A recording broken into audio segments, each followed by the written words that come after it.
African swine fever is a viral disease of pigs and wild boar that is usually deadly. There are neither vaccines nor cures.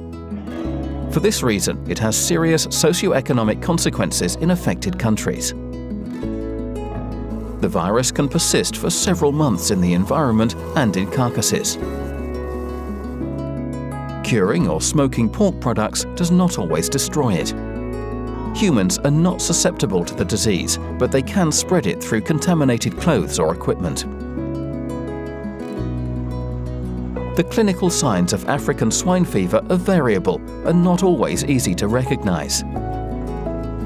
Typically, diseased animals will show some or all of the following symptoms: high fever, weakness and reluctance to stand, vomiting, diarrhea, sometimes bloody, red or blue-colored skin, particularly around the ears and snout, coughing and difficulty breathing, miscarriage, stillbirths and weak litters.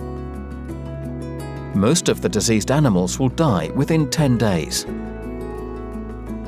Domestic pigs can be infected in a number of ways, including contact with contagious pigs purchased in affected areas, being fed with kitchen waste, contact with contaminated materials, for instance, from people wearing contaminated footwear or clothing.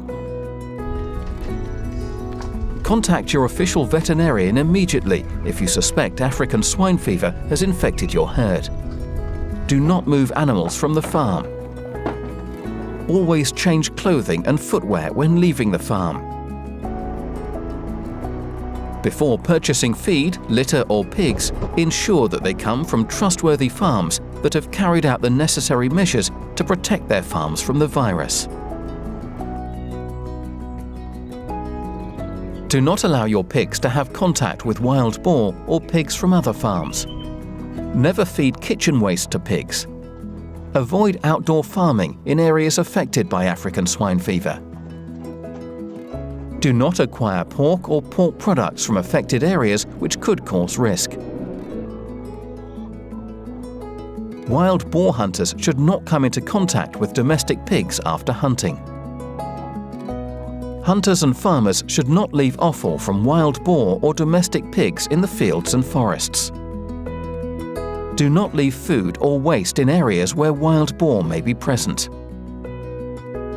Contact official veterinary authorities when you find a dead wild boar, even if the area has not been affected by African swine fever.